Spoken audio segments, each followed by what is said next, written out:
Welcome everyone. Welcome to the channel. Guys, institutional movement या फिर कोई भी और मूवमेंट के पहले there has to be something.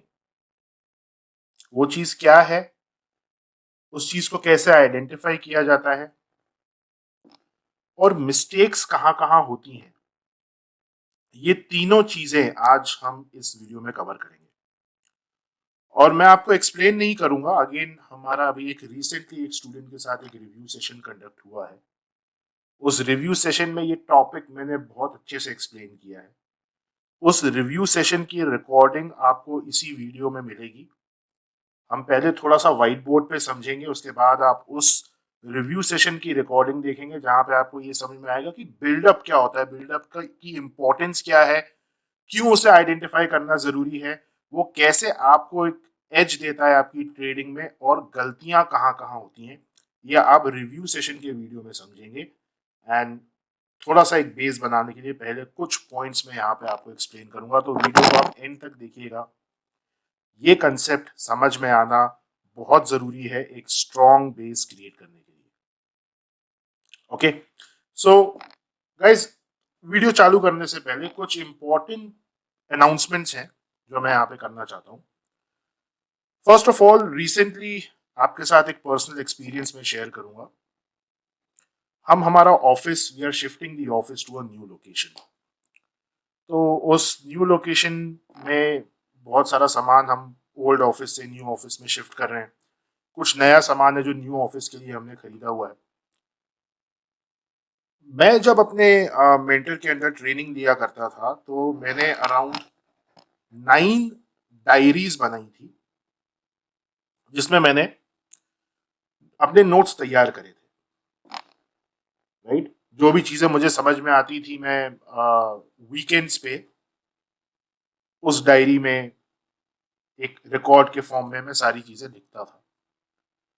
और टोटल 9 डायरीज थी जो मैंने बनाई थी जब मेरी ट्रेनिंग चल रही थी. रिसेंटली अभी हम जब ऑफिस में सामान शिफ्ट कर रहे थे, सम हाउ 2 डायरी जो है वो कहीं मिसप्लेस हो गई और वो डायरी अब मुझे नहीं मिल रही है. बाकी की डायरीज हैं, सेफ असाइड हैं, लेकिन 2 डायरीज जो है वो मिसप्लेस हो गई. इसमें बहुत ही इंपॉर्टेंट इंफॉर्मेशन मैंने नोट डाउन की हुई थी. और अपनी उन डायरीज को, वो जो बड़े नोटबुक आते हैं उस तरह की वो डायरीज थी जहां पे मैंने चार्ट के प्रिंट आउट्स भी वहां पे मैंने पेस्ट किए हुए हैं. सो काफी पुराने फॉर्मेट में उसको तैयार किया था मैंने. और आज भी उन डायरीज को मैं समय समय पे रिव्यू करता हूँ, जिससे मुझे जो अपनी ट्रेडिंग में ऑब्स्टिकल्स फेस करने पड़ते हैं उनमें मुझे क्लैरिटी मिलती है आज भी. सो वो जो लॉस हुआ है वो एक बहुत बड़ा लॉस है, और वो एक ऐसा लॉस है जिस पर कोई, जिसको वैल्यू नहीं किया जा सकता, बिकॉज दैट इज प्राइसलेस. और इन फ्यूचर ऐसा ना हो, तो इसके लिए हमने एक प्लान बनाया है. वेबसाइट की इंपॉर्टेंस आज के वर्ल्ड में है, ये इस लॉस के बाद मुझे और ज्यादा समझ में आया है. तो हमने वेबसाइट के ऊपर काम तेज कर दिया है, और उस वेबसाइट में जितनी भी मेरी रिमेनिंग नोट्स हैं उन सब के आर्टिकल्स और ब्लॉग पोस्ट बनाकर I save it over there, ताकि कभी भी वो जो अभी जो प्रॉब्लम आई है कि मिसप्लेस हो गया, इस तरीके की प्रॉब्लम कभी आगे ना आए. इन केस अगर मिसप्लेस भी हो जाती है फिजिकल डायरीज, तो इलेक्ट्रॉनिक फॉर्म में वो नोट्स हमेशा सेव रहेंगे. तो अब वो नोट्स एज इट इज मैं अपलोड नहीं कर सकता वेबसाइट में, बिकॉज वो मेरा एक फॉर्मेट है. मैंने अलग तरीके से नोट्स तैयार करे, लोगों के समझ में नहीं आएंगे. तो उन नोट्स के कंसेप्ट के ऊपर I will be writing articles and publishing blog post, जो वेबसाइट पे आपको देखने को मिलेगा. राइट, सो मैंने डेवलपर्स को बोल के वेबसाइट का काम तेज करवा दिया है. और एक रीजन ये भी था कि मुझे सारी चीजें डिजिटाइज करनी है और वेबसाइट पे अपलोड करनी है, सो दैट कोई भी चीज अगर फिजिकली मिसप्लेस हो जाती है उसकी एक डिजिटल कॉपी हमारे पास अवेलेबल है, और वो जो आर्टिकल्स हैं, जो ब्लॉग पोस्ट हैं, वो हम इस तरह से उसको लिखेंगे कि आप सबके समझ में आए, सो आप भी वेबसाइट पे जाके यू कैन एक्सेस दैट। सो ये एक इम्पॉर्टेंट अनाउंसमेंट है। ऑफिशियल डेट ऐसी कोई नहीं है कि वेबसाइट कब तैयार होगी, शेड्यूल मुझे अपना देखना पड़ेगा और उसके हिसाब से, बट डेफिनेटली मैं यूट्यूब पे कम्युनिटी सेक्शन में पोस्ट कर दूंगा। ऑलराइट गाइस, तो आज के वीडियो के टॉपिक पर आते हैं।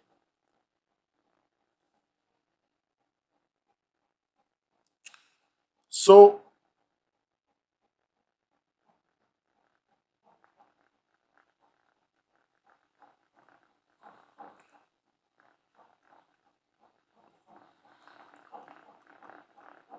Importance of spotting buildup. Buildup को स्पॉट करना क्यों जरूरी है? सबसे पहले तो बिल्डअप होता क्या है, एंड देन मिस्टेक्स कहां होती हैं और हम किन चीजों को नहीं समझ पाते। तो सबसे पहला जो पॉइंट हम कवर करेंगे आज, that is what is a buildup. Buildup होता क्या है, राइट? सो ये फर्स्ट पॉइंट है जो हम कवर करेंगे, what is a buildup. Second point is spotting, and third point is mistakes, right? So what is a buildup, spotting a buildup and mistakes, ये तीन पॉइंट हम कवर करेंगे। ओके, तो सबसे पहले हम स्टार्ट करते हैं कि बिल्डअप होता क्या है। देखिए, अगर कोई भी एक बड़ा मूवमेंट, अगर कोई भी बड़ा मूवमेंट मार्केट में इनिशिएट हुआ है, तो आपको पता है ये प्राइजेस ऊपर, या इन केस यहाँ पे अगर एक डाउन ट्रेंड का हम एग्जांपल ले लें, ये प्राइजेस ऊपर और ये नीचे प्राइजेस जाते कैसे हैं, इसके पीछे ऐसा क्या होता है कि एकदम से ये मूवमेंट आ जाता है और एकदम से यहाँ पे एक मूवमेंट नीचे आ जाता है, फिर ये ऊपर चला जाता है। तो इस मूवमेंट के होने से पहले क्या होना चाहिए, वो कंसेप्ट है बिल्डअप। सो बिल्डअप एक ऐसा फेज होता है मार्केट का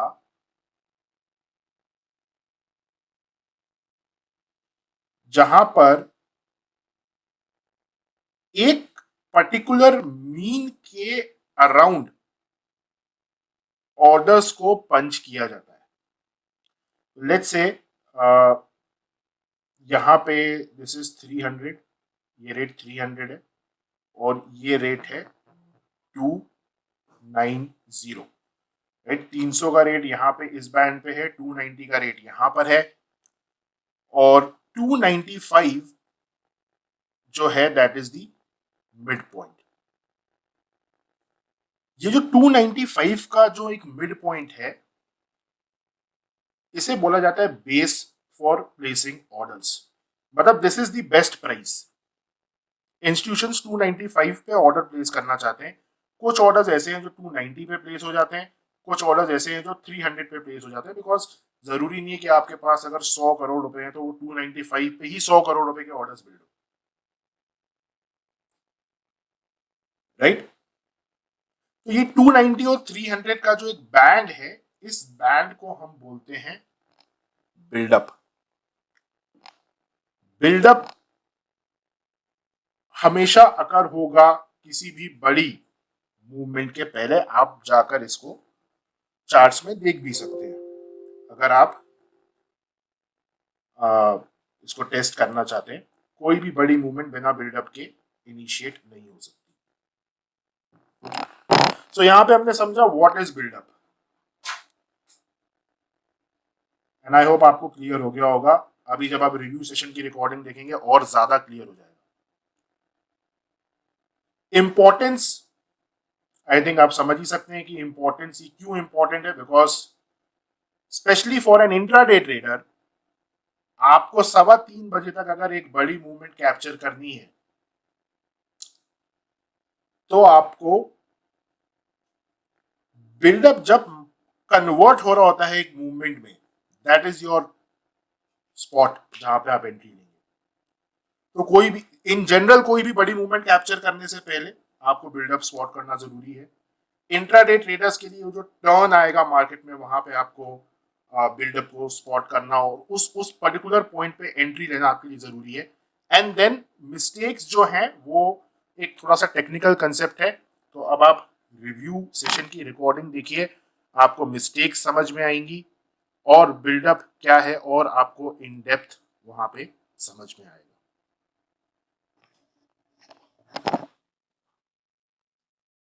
There is an order build-up which can be seen, and the order build-up is usually in the form of a range. Okay, ठीक है। बड़ी range or छोटी range हो, so what I did was I went back to the chart. I actually didn't want to go back to the charts because मेरा एक set of stocks है which I study all the same stocks all the time. So I went back and what I did was let me identify if there is a if I see some kind of a range there, and उस range के बाद क्या कोई build-up क्या कोई movement होती है. So that's what I tried to study. I did not like clearly how do you say this? मैंने सिलेक्ट नहीं किए कि यही स्टॉक्स मुझे स्टडी करने हैं बिकॉज टिपिकली क्योंकि हमारे सेशन शॉर्ट होते हैं इसलिए मैं I always reserve the questions for the session. तो we'll do one thing, आप स्क्रीन शेयर करिए अपना, you take out any chart and I'll ask you to spot some things and you do it live.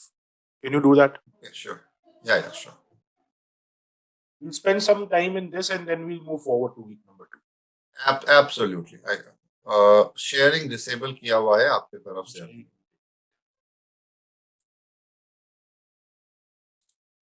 Yes, I have enabled.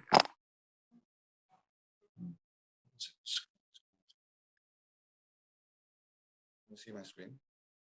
Yes, I can see. और अभी जो week 2 में आपने fundamentals पढ़े हैं, they are more inclined towards the Indian markets. And in future अभी मैं plan कर रहा हूँ that we are planning a course separately for the US market, जहाँ पे हम US स्टॉक्स को ही डिस्कस करेंगे और US मार्केट को ही स्टडी करेंगे. So I will give you some information कि आपको यूएस मार्केट के लिए कौन से fundamentals are important, like non farm payrolls is very important for the US market. Indian markets के ऊपर उतना इम्पैक्ट उसका नहीं है. Okay, but for practice right now you can study the fundamentals which are explained in advance week number 2. Now in this this is a good chart, yeah, from here. Now in this chart, can you spot a build up and the move after the build up? Where is the build up and where is the move after the build up? From what I understand here, there is not one particular range, but I see like let me remove this just a little bit. अगर मैं देखूं तो इस area में करीब ऐसा एक buildup हो रहा है कि slowly the stock is going up, but is not in a way that you can call it a range. It's more like a up and down, but going within how do you say this? मतलब इसी area में बहुत slowly धीरे धीरे ऊपर जा रहा है, which makes me think that the stock is not rallying up yet. Slowly ऊपर जाना मतलब एक order build up हो रहा है. That's the way I understand this one. Okay. See, I'll tell you something, and this is very important. I have trained almost 120 students up until now. And out of these 120 students, all of them, they are not able to identify the difference between a range and a build-up until and unless I explain that. मतलब एक भी ऐसा student मुझे नहीं मिला है जो range और बिल्डअप के बीच में डिफरेंस को बता पाए कि ये this is a particular range, अभी इस चार्ट में मार्केट रेंज में है और फिर इसके बाद वो बिल्डअप में होगा, ऐसा कोई नहीं मिला मुझे. आई हैव टू एक्सप्लेन, उसके बाद ही वो क्लैरिटी आती है. Understood. Right, that is why मैंने आपको बोला कि आप एक चार्ट निकालिए and let's discuss, because I knew that this thing will happen. ये सबके साथ Okay. होता है. नाउ आपने रेंज की जो डेफिनेशन है वो आपने पढ़ी हुई, बेसिक वीक 3 में, you have practice that also. Correct. Can you define what exactly is a range? What is the rule for a range to get formed? And do one thing, write it down on this chart itself. What is the rule? किस rule से हम ये identify करते हैं that market is in a range?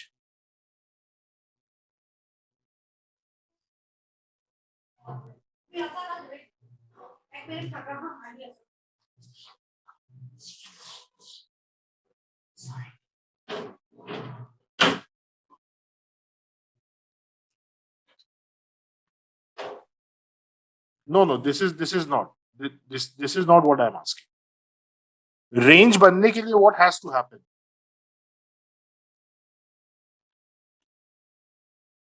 Yes.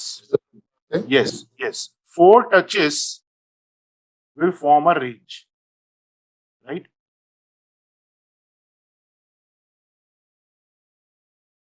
Yeah. So over here, Sorry. Let me go back to the chart. Sorry, I pressed this. over here you can see, we can count this as the first touch over here, second touch over here, okay, then third touch over here, and then fourth touch over here. So if there are 4 touches, 1, 2, 3, 4, then the market is in a range, right? Okay, fine. Right. Now, for a build-up, is there any rule which I have explained in the course, जो मैंने course में आपको समझाया हो, या कहीं पे भी मैंने आपको ऐसा बोला हो कि बिल्डअप के लिए 4 टचेस का रिक्वायरमेंट है? नहीं. नहीं है. ओके. नहीं. अभी जब सेशन चालू हुआ था and we just started discussing the concept, तो आपने मुझे बताया था, आपने ऐसा बोला था दैट build-up will happen which will be in the form of a range. That is not correct, is it?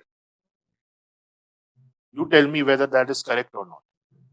So from what I understood in the last, what you just said, a range may be a part of a build-up, but a build-up may not be in a form of a range. Yes. Okay. Can you write this in the text note once so that we have some clarity? Yes. Is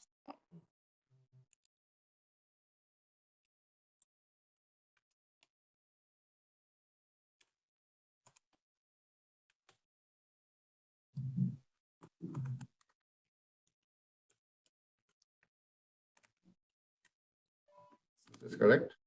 Yes. Okay. Now this is a very basic thing, but if you see in this chart of Tesla, यहाँ से लेकर यहाँ तक, I don't see. can you see now? Wait. I've just annotated an area. Yes. Now I see.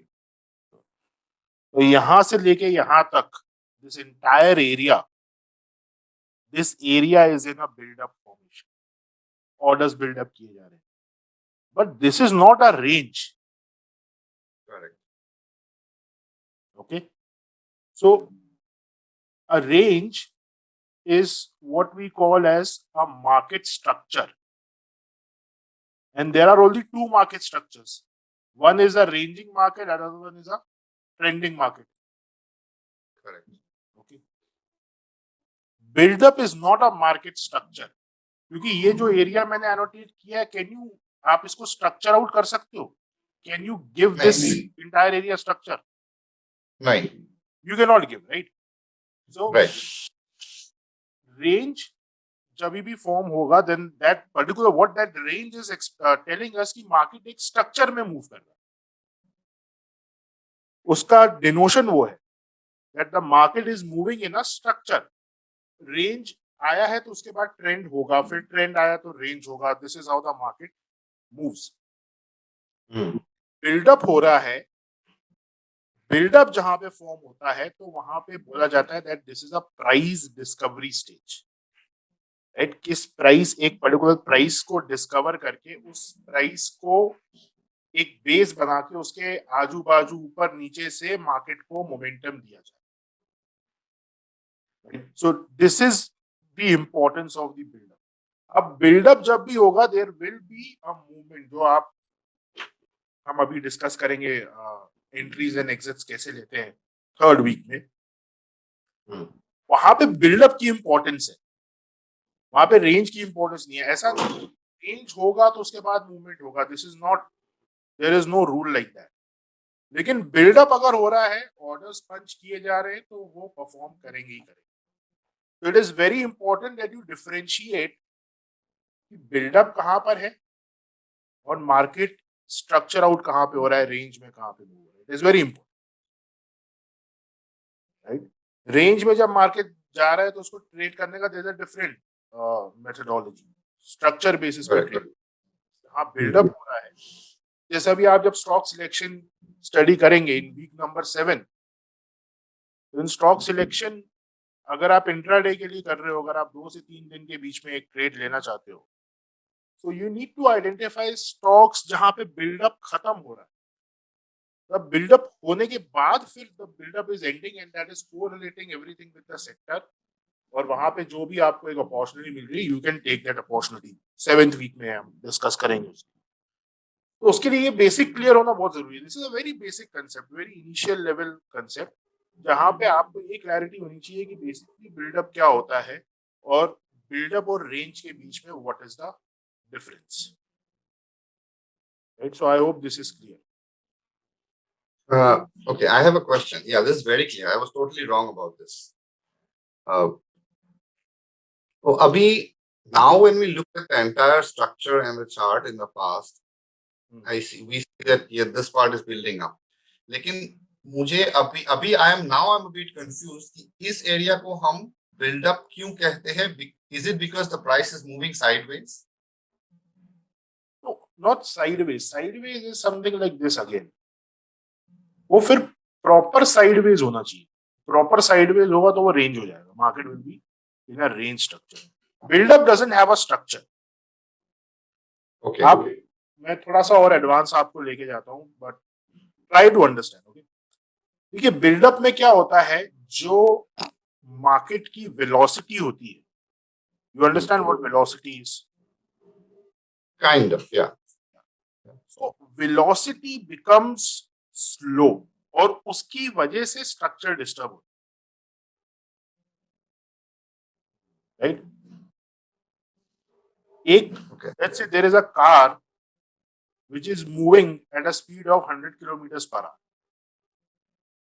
Right. और suddenly ये आ जाती है 30 kilometers पे. जैसे ये 30 किलोमीटर्स पे आएगी, there will be some changes in the car. हो सकता है स्टीयरिंग थोड़ा सा वाइब्रेट करने लगे एकदम से, और आपने ब्रेक लगाया, जो पीछे वाले लोग हैं वो थोड़ा सा आगे आ गए बिकॉज सडनली ब्रेक लगा, गाड़ी की स्पीड कम हुई. तो जिस वेलोसिटी से गाड़ी पहले चल रही थी वो वेलोसिटी डिस्टर्ब हो जाएगी अगर स्पीड कम होगी. Right, can you understand? Yes. Same thing happens over here. Market अगर एक स्पीड से चल रहा है like this is your retracement, this is your retracement, और फिर यहाँ पे रेंज बाउंड भी है, still the market is maintaining its speed. But suddenly क्या होगा, मार्केट की स्पीड स्लो हो जाएगी.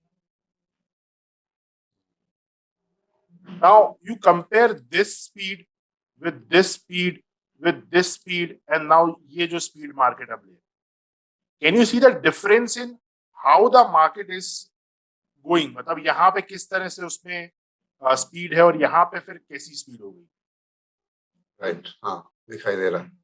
तो इस पॉइंट पे मार्केट की वेलोसिटी जो है दैट इज गेटिंग डिस्टर्ब, और ये वेलोसिटी डिस्टर्ब क्यों होती है वो समझना भी जरूरी है।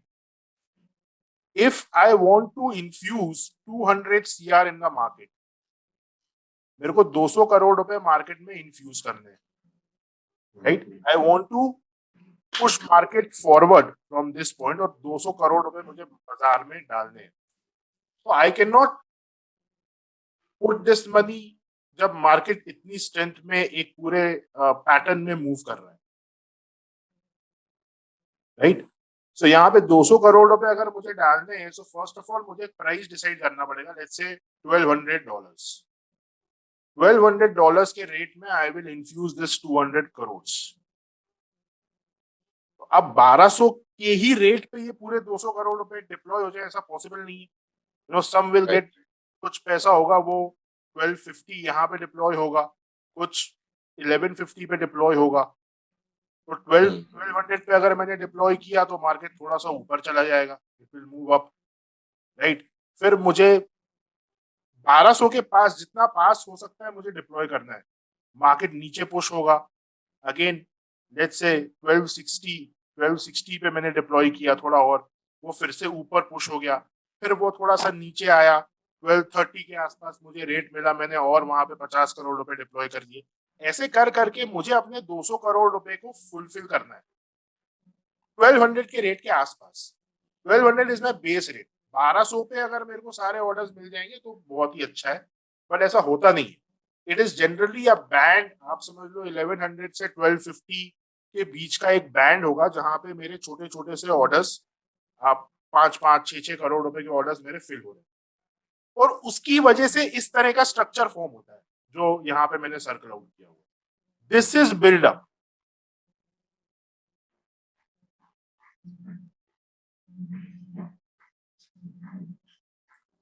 सो क्लियर। हाँ, अब ये जो आप एग्जांपल देखो, अगर 1200, ये मुझे 200 करोड़ रुपए 1200 के रेट पे डिप्लॉय करने हैं, तो मार्केट ऐसे मूव नहीं करेगा उसके सिनारियो में, रेंज फॉर्मेशन में मूव नहीं करेगा वो, बिकॉज रेंज इज व्हाट, अगर ये, if this is 1000 and this is 1300,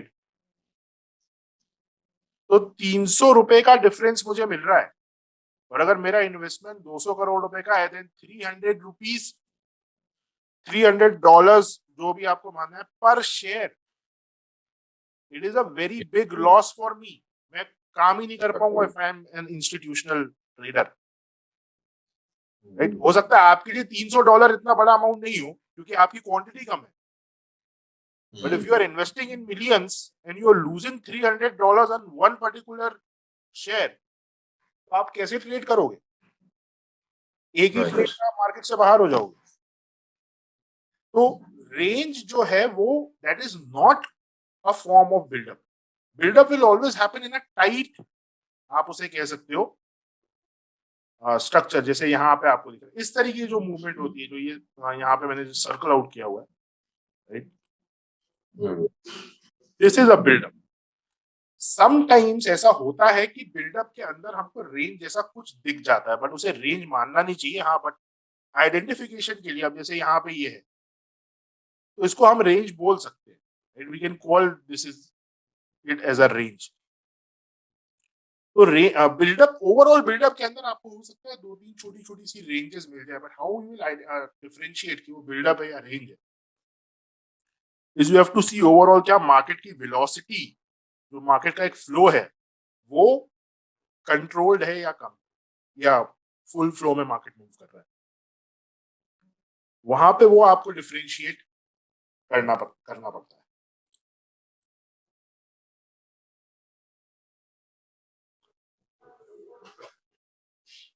समझ गया।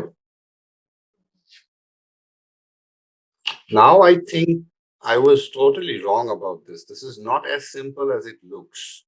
Being Yes. able to identify a order build up, I have to go through it and I think over and over. I am really interested in doing this now. मतलब क्योंकि मेरा conception जो था वो गलत था. आपका नहीं, हर किसी का होता है. That is why review sessions. हाँ. ऑलराइट गाइस, आपने रिव्यू सेशन देखा और आई होप कि आपको रिव्यू सेशन देखने के बाद बिल्डअप के कंसेप्ट पे काफ़ी ज़्यादा क्लैरिटी मिल गई होगी. बिकॉज ये एक लाइव, जो भी हमारे रिव्यू सेशंस रहते हैं वो लाइव 1-on-1 होते हैं स्टूडेंट्स के साथ. हम कभी भी बैच में रिव्यू सेशंस नहीं लेते, हमेशा 1-on-1 होते हैं. इंडिविजुअल स्टूडेंट की ट्रेडिंग स्टाइल को आइडेंटिफाई करके वो कहाँ गलतियाँ कर रहा है उसे 1-on-1 गाइडेंस दी जाती है. इम्प्रोवाइजेशंस 1-on-1 बताए जाते हैं. तो वहाँ पे समझाने का तरीका बहुत ही डिफरेंट होता है और ट्रेडिंग इसी तरह से सीखी जा सकती है. तो इस डिफरेंट तरीके को अगर आप देखेंगे भी, जैसे अभी आपको एक एक पार्ट की रिकॉर्डिंग दिखाई वीडियो रिव्यू सेशन की, तो इसको अगर आप सिर्फ देख भी रहे हैं तो भी आपको एक अलग लेवल की क्लैरिटी वहाँ पे मिलेगी. ओके, सो एक पॉइंट मैं दोबारा एम्फेसाइज करना चाहूँगा यहाँ पे. रिव्यू सेशन में भी उस पॉइंट को बहुत एम्फेसाइज किया गया था और मैं चाहता हूँ कि आप इस पॉइंट का हमेशा ध्यान रखें.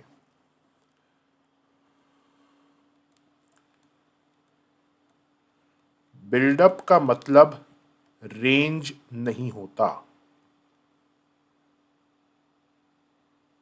ओके, ये पॉइंट बहुत इंपॉर्टेंट है.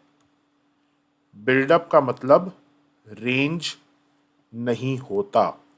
आपने देखा होगा कि रिव्यू सेशंस में भी ये पॉइंट बहुत ज़्यादा एम्फेसाइज किया गया है और आपने अभी ये एक रिव्यू सेशन की रिकॉर्डिंग देखी है, एक पार्ट उसमें भी 120 स्टूडेंट्स को पढ़ाने के बाद, 120 स्टूडेंट्स को रिव्यू सेशन इस टॉपिक पे देने के बाद मैं दोबारा ये चीज़ एम्फेसाइज करता हूँ क्योंकि यहाँ पे हर कोई गलती करता है. और ये आपको जितना इजी लग रहा है उतना है नहीं. प्रैक्टिस करेंगे तो समझ में आएगा और प्रैक्टिस करेंगे तो आप इंप्रूव भी होंगे बिल्डअप को एनालाइज करने में. राइट, जनरली मैंने देखा है कि स्टूडेंट्स को रिव्यू सेशन के बाद 3-4 अटेम्प्ट लगते हैं इस टॉपिक पे ग्रिप बनाने में, और बहुत इंपॉर्टेंट है ये. इसलिए आपके साथ एक पार्ट शेयर किया गया है रिव्यू सेशन का, ताकि आप भी इस चीज़ को समझें, अप्लाई करें, प्रैक्टिस करें और इस पे मास्टरी हासिल करें. Okay, thank you very much.